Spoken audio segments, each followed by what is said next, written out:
दोस्तों, आप सभी का स्वागत है आपके अपने चैनल मोटिवेशनल थॉट चैनल में। आज की कहानी शुरू करते हैं। एक दुखी गर्भवती गाय कपिला की दिनेश के पास दो गाय थी, कपिला और गौरा।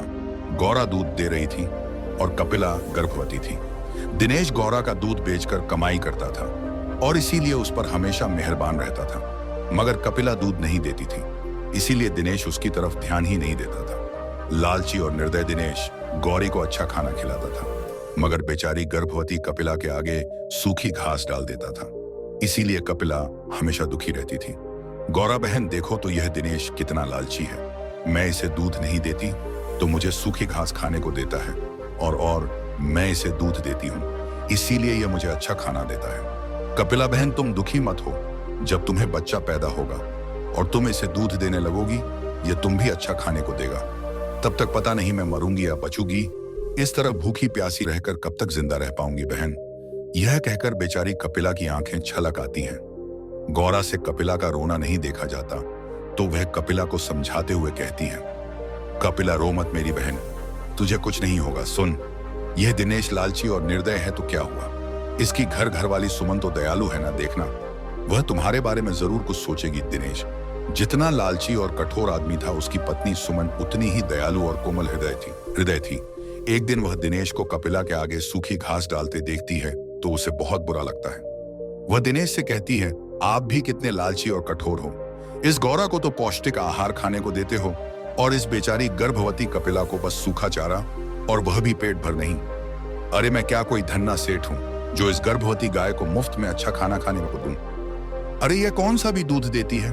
गौरा तो दूध देती है, दूध इसीलिए उसे पौष्टिक आहार खिलाना जरूरी है, समझी, पर यह गर्भवती है, इसका और इसकी कोख में पल रहे बच्चे की सेहत का ख्याल रखना भी तो जरूरी है।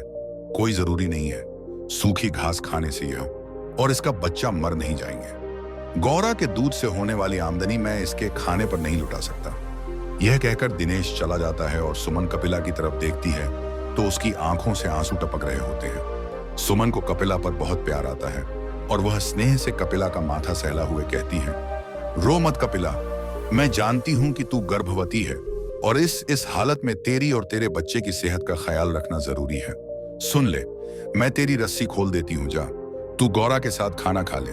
यह कहकर सुमन कपिला की रस्सी खोल देती है और कपिला गौरा के खाने में मुंह मारने लगती है।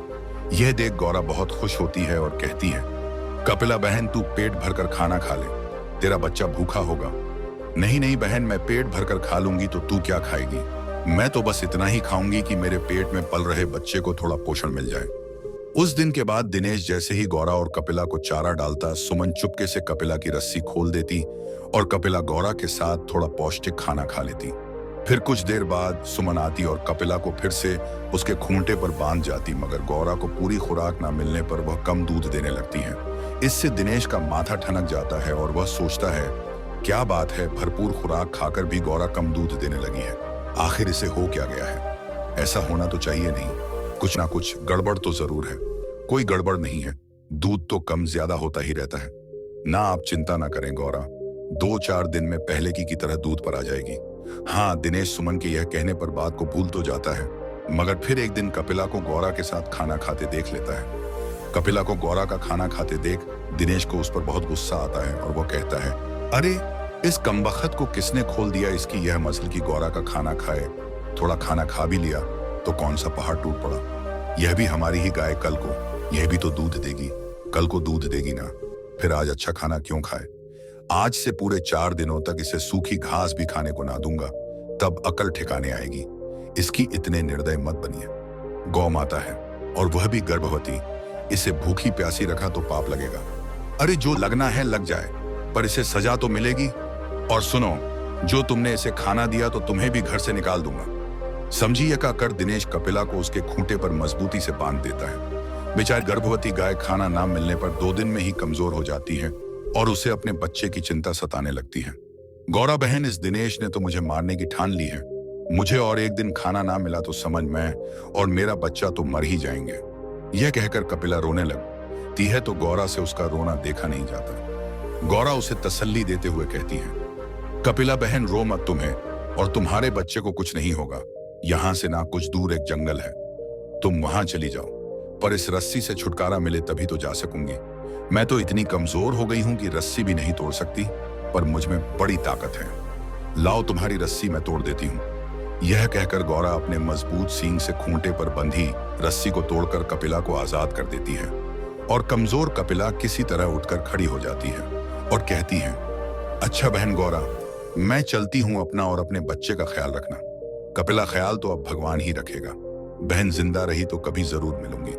यह कहकर कपिला घर से निकल ले और धीरे धीरे चलते हुए जंगल में आ जाती है। जंगल पहुंचकर कपिला खुश हो जाती है और कहती है, अरे यहाँ तो पानी का तालाब भी है और आसपास हरी हरी घास भी खड़ी है।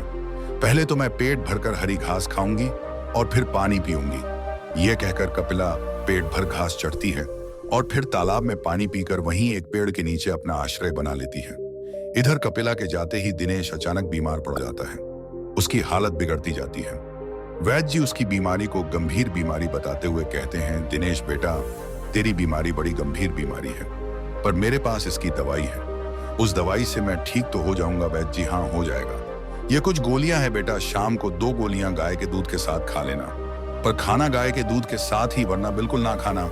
हमारे घर में तो गाय दूध देती है। वैद्य जी, बस बस ठीक है, फिर कोई दिक्कत नहीं, मैं चलता हूँ। कुछ देर बाद सुमन गाय का दूध लेकर आती है और दिनेश उस दूध से गोली खाने की सोचता है, मगर वह जैसे ही दूध का गिलास हाथ में लेता है, दूध अचानक से फट जाता है और दिनेश से कहता है, अरे यह क्या सुमन, दूध तो फट गया, पर दूध तो ताजा था, फिर फट कैसे गया? रुको, मैं और दूध लेकर आती हूँ। यह कहकर सुमन और दूध लेकर आती है, मगर दिनेश के हाथ में आते ही वह भी फट जाता है। सुमन जितनी बार दूध लाती है उतनी ही बार दूध फट जाता है। यह देख दिनेश परेशान हो उठता है और हैरानी से पूछता है, आखिर यह हो क्या रहा है सुमन? दूध इस तरह फट क्यों जाता है? यह तो भगवान ही जाने क्या हो रहा है। हो सकता है हमारा दूध खराब हो। आप धीरज रखिए, मैं पड़ोस से दूध लेकर आती हूँ। सुमन पड़ोस से दूध लेकर आती है तो दिनेश का हाथ लगते ही वह भी फट जाता है। फिर तो सुमन जिस भी गाय का दूध लाती है वही फट जाता है। दिनेश दवाई ही नहीं खा पाता और उसकी तबीयत बिगड़ने लगती है। लगता है अब मैं ना बच पाऊंगा। पता नहीं भगवान मुझे किस पाप की सजा दे रहा है। सुमन और सताओ गौ माता को आप मानो या ना मानो, यह कपिला पर जुल्म ठने की ही सजा मिल रही है। आपको बेचारी पता नहीं जिंदा भी है या मर गई। सुमन, पैसे के लालच में आकर मैं बहुत बड़ा पाप कर बैठा। मुझे गौ माता को सताना नहीं चाहिए था। यह कहकर दिनेश फूट फूट कर रोने लगता है। फिर समय बीतता जाता है और एक दिन कपिला जंगल में एक स्वस्थ और सुंदर बछड़े को जन्म देती है। अपने नटखट बछड़े को देखकर कपिला सोचती है, बहुत प्यारा और नटखट बेटा है मेरा, पर इसे लेकर जंगल में रहना खतरे से खाली नहीं है। किसी दिन बाघ या शेर का शिकार बन सकता है। क्यों ना इसे लेकर अपने घर वापस चली जाऊं। अब तो मैं दूध देती हूँ, इसीलिए दिनेश मेरी और मेरे बच्चे की अच्छे से देखभाल भी करेगा। हाँ, यही ठीक रहेगा। यही सोचकर कपिला अपने बछड़े को लेकर घर की तरफ चल पड़ती है। कपिला घर आकर सबसे पहले गौरा से मिलती है। गौरा उसे और उसके बच्चे को देखकर फूली नहीं समाती और मारे खुशी के उसकी आंखें छलक आती हैं। वह कपिला से कहती है, कपिला बहन कैसी हो? मुझे तो तुम्हारी बहुत याद आती थी। मैं भी तुम्हें बहुत याद करती थी बहन। अरे वाह, तुम्हारा बेटा तो बहुत प्यारा है। हाँ बहन, कपिला यह कह ही रही होती है कि तभी दिनेश आकर सीधे कपिला के पैरों में गिर जाता है और कहता है, मुझे माफ कर देना गौ माता, मैंने तुम पर बड़े अत्याचार किए हैं। यह कहकर दिनेश रोने लगता है। उसे रोते देख कपिला की भी आंखें भर आती हैं। कपिला उसे माफ कर देती है। यह सब देख सुमन बहुत खुश होती है। फिर अचानक कपिला के थन उसे दूध टपकते देखती है तो सुमन तुरंत दूध निकालती है। सुमन बीमार दिनेश को कपिला का दूध देती है तो दूध फटता ही नहीं है। यह देख दिनेश की सारी परेशानी दूर हो जाती है। वह कपिला के दूध से दवा खाकर जल्दी ही ठीक हो जाता है और फिर गौरा और कपिला की मन से सेवा करने लगता है।